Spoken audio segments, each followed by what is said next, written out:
Doctor honoris causa en arquitectura, urbanista, socio honorario del American Institute of Architects.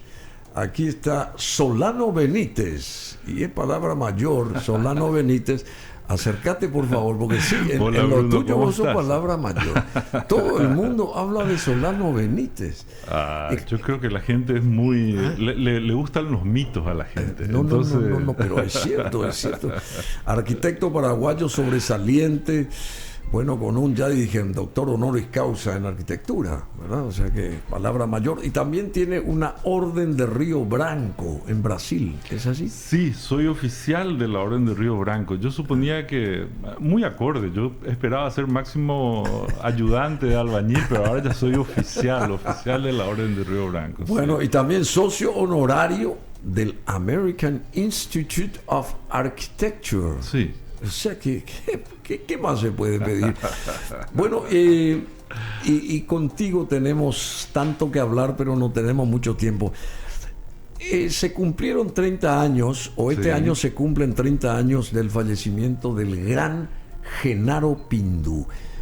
¿Qué representó? Porque hay nuevas generaciones, no solamente de arquitectos, sino de gente en general del país, que ni recuerda quién fue Pindú. ¿Quién realmente fue Genaro Pindú? ¿Por qué tuvo tanta preeminencia, tanto predicamento?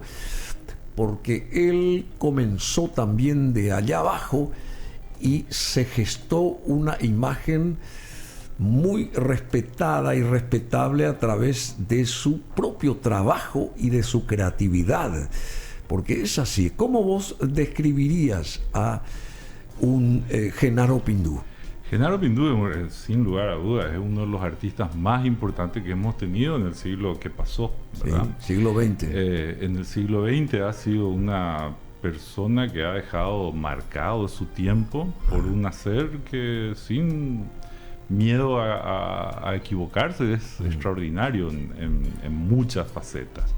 Él logró combinar principalmente la condición de artista. Si bien es cierto que la arquitectura es ars magna, es la más importante de todas las artes, tal vez la reputación que él haya ostentado sí provino del mundo de las artes plásticas. En este caso, su hacer como extraordinario dibujante que era, logró llamar la atención poderosamente de la crítica pictórica a nivel latinoamericano y a nivel mundial, y basado en esa trascendencia logró luego trabajar también la arquitectura. Entonces supongo que si bien es cierto que nosotros los arquitectos tenemos un territorio común con los ingenieros, es decir, el territorio común entre arquitectos e ingenieros es la construcción. Territorio propio de los ingenieros es el cálculo, territorio propio de los arquitectos es el proyecto. También tenemos como dentro de la arquitectura, como arte magna, tenemos un vínculo muy poderoso con el resto de las artes. Y en ese caso, Genaro deslizó, digamos, su reputación inicial a la arquitectura y se permitió transformar también la arquitectura en su tiempo. Y eso le dio atributos que la gente pudo reconocer muy fácilmente. Se encontró ante una obra que era diferente en un momento donde la sociedad pretendía una expresión distinta a la que tenía. Ya que le habrá costado a él, porque nadie le podía haber entendido qué hacía Genaro Pindú cuando lo otro era más bien convencional, el resto de lo que se proyectaba o se hacía en ese momento, y él vino como que trasuntó su obra. Coincidió perfectamente con un tiempo donde evidentemente a partir de los ingresos que producía Itaipú y la posibilidad de Yacyretá, la sociedad paraguaya comenzaba a disponer de un capital financiero que hasta ese momento no existía en el país. Ese capital financiero que podía antes pertenecer a una familia que podía tener un medio de producción, en general agrícola o ganadero de trascendencia, se apoyaba siempre digamos, en una actitud conservadora, es decir, Sí. quiénes éramos, cómo era la casa de mi abuelo, cómo era la casa de mi bisabuelo, Exactamente. etcétera, etcétera. Pero desde el momento en que aparece Genaro.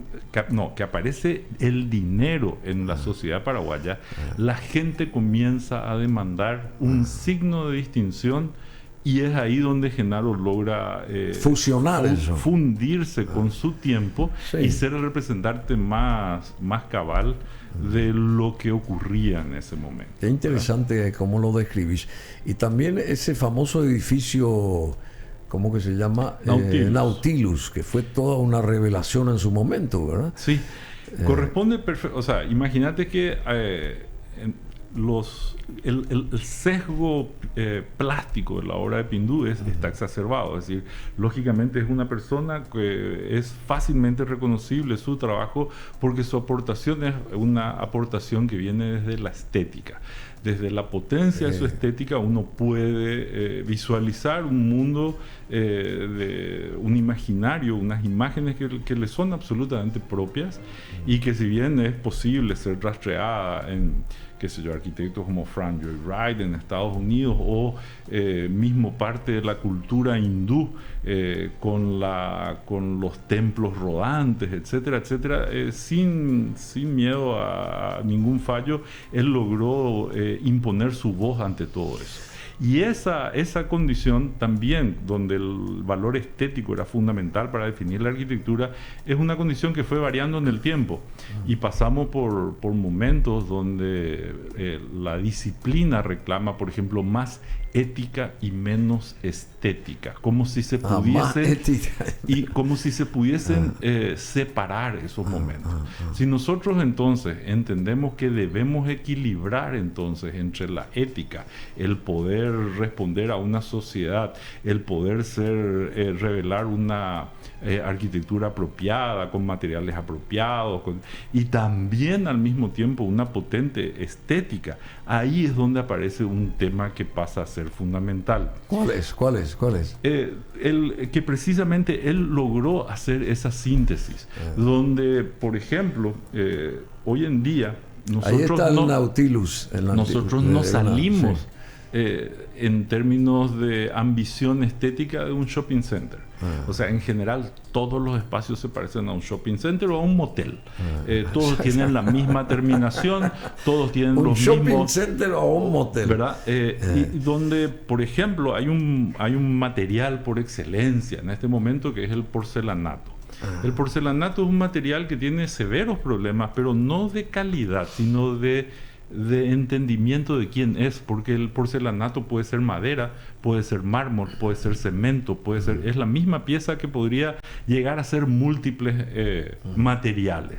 Por lo tanto, todo lo que sabíamos de construir con madera desaparece. Todo lo que sabíamos de construir con mármol desaparece, porque ahora solamente tenemos que aprender a manejar el porcelanato. Todo lo que sabíamos de bronce o de metales desaparece, porque el porcelanato viene con imitación a metal. Todo.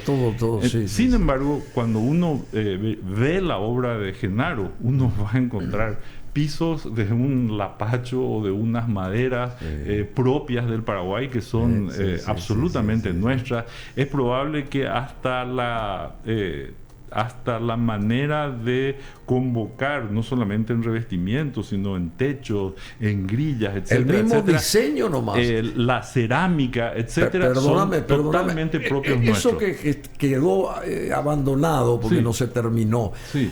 ¿Qué salida se le podría dar, querido Solano Benítez, a esta construcción? Que esto, no sé si era una casa particular. Sí, era una casa particular.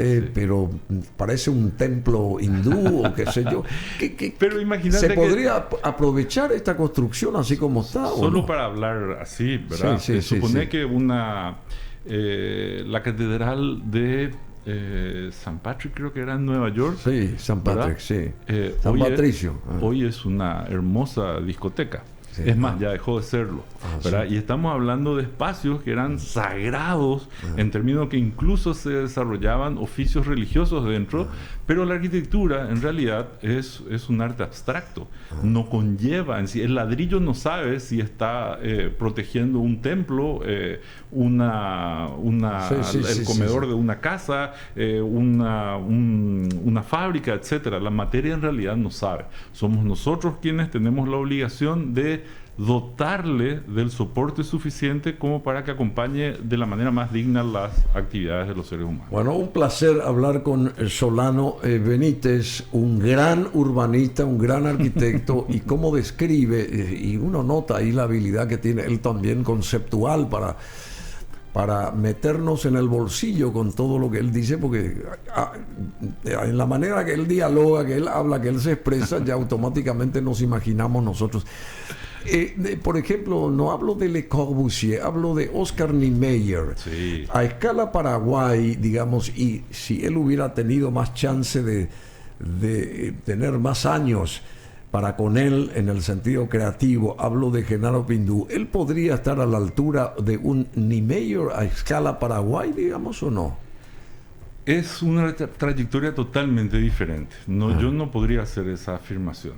Oscar era un arquitecto que a la edad de 104 años vivió. 105 años llevaba. 105. Pero con 47 años, que es lo que tenía Genaro en ese momento, en el momento en que murió, Oscar ya tenía hecho todo el desarrollo de Pampulla en Belo Horizonte, ya había hecho una serie de exploraciones que eran iniciales para después poder construir una ciudad como fue Brasilia, para poder construir y hacer toda la obra que desarrolló en São Paulo, en Río de Janeiro y en el resto del mundo, cuando incluso Brasil lo tuvo que exiliar, ¿verdad? Vos conocés mucho de Niemeyer, ¿verdad?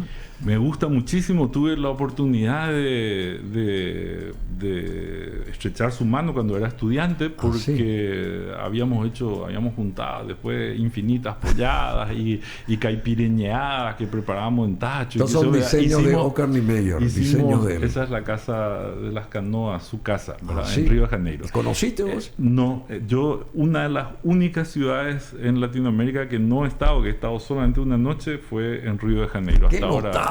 Qué notable. Nunca estuve en Río de Janeiro. Supongo que es una visita pendiente. Impresionante. Y entonces cuando volviendo a Niemeyer tuvo un desarrollo y una trascendencia incluso cuando fue exiliado y estuvo trabajando en el exterior hasta permitirse volver a los Estados Unidos, a Brasil, ¿verdad? Esa es la Catedral de Brasilia. Y la importancia de la modernidad desarrollada por Oscar es de una trascendencia mundial.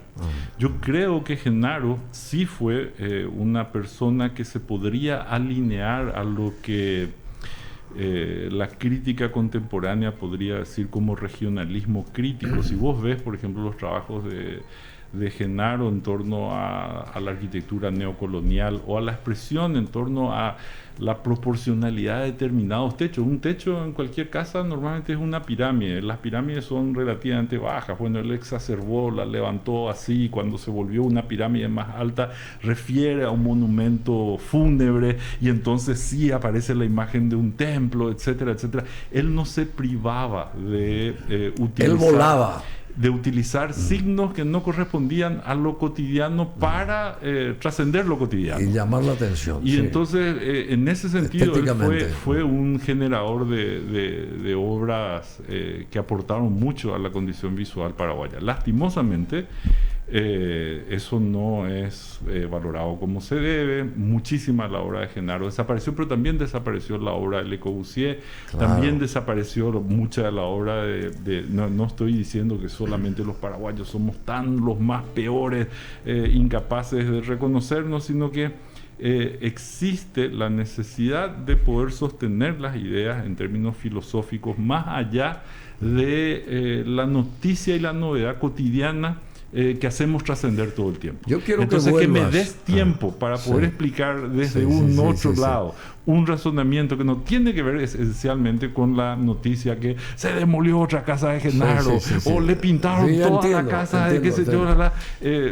Debemos contribuir a construir un universo y más. Y vos tendrías que grande. diseñar una nueva Asunción, entre paréntesis. Lo hacemos cotidianamente. Pero vamos a dejar porque quiero que nuestra charla porque Rocío tiene que entrar acá, que nuestra charla tenga mayor, digamos, densidad, duración y mucho más, y riqueza, porque también yo quiero analizar por qué en Chichén Itzá hay una misma pirámide que en Sáqqara, en Egipto. ¿Cómo se da esa magia, esa relación?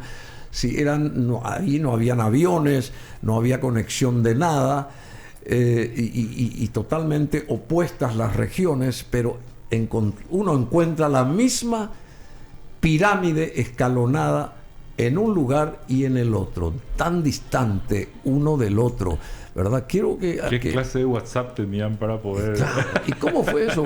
compartir las imágenes? No sé si a vos te llamó la atención eso. Vos llegaste a estar en Egipto, me imagino. Sí, pero más interesante todavía, acabo de volver de Perú y la data de las ciudades del norte del Perú, porque Perú desde Lima para abajo, es decir, hacia Machu Picchu y hacia todos esos lugares está como abundantemente difundida, pero de Lima hacia Ecuador, digamos, para el norte, hay descubrimientos arqueológicos que datan, que son anteriores a las pirámides de Egipto, y que la gente no tiene ni noción ni referencia a su existencia, ¿verdad? Entonces, interesante. ¿Podemos hablar de eso? Claro, porque la pirámide siempre es una arquitectura interesante porque es la máquina de su propia construcción. Uno necesita una pirámide para construir una pirámide, o uno va usando la pirámide para definirla. Entonces es una suerte de arquetipo y es una suerte de meditar acerca de qué material dispones, cómo opera realmente la gravedad y con eso cómo podés hacer algo que perdure. Bueno, es un genio Solano. A partir del 20 de enero, no te vayas a olvidar, quiero que estés acá. Vamos a hablar de toda esa experiencia tuya, de todo este tipo de cosas. Y te pido disculpas porque esperaste también, porque nuestro invitado anterior estuvo por acá y con la lluvia no pudo llegar. Vos esperaste, y también Rocío, que tiene que entrar. Así que un abrazo grande, Solano. Felicidades ya a toda la familia. Sí, ya llegan las porque fiestas. Llegan las fiestas y hay que levantar una copa, aunque sea con buenos augurios para todos nosotros los paraguayos, y tratar de que alguna vez Asunción sea vista mágicamente a través de un diseño global de Solano Benítez. ¿Te animarías al reto o no? Es un ejercicio que hacemos constantemente en la facultad. ¿Sí? En la academia, nosotros todo el tiempo estamos diseñando Asunción y rediseñándola pero armar, aglutinar, unir, por supuesto, avanzar, cuidar, limpiarla. Podemos hacer el ejercicio incluso de la transformación para que proyectos específicos, como por ejemplo pueden ser el Metrobús endiablado o la sola franja costera como autopista de delimitación de nuestro territorio, sean infraestructuras que aporten mucho más allá de su propia condición de material. Y toda la parte del transporte público que a gritos se necesita acá. Hacer, claro. Bueno, muchas gracias, Solano Benítez.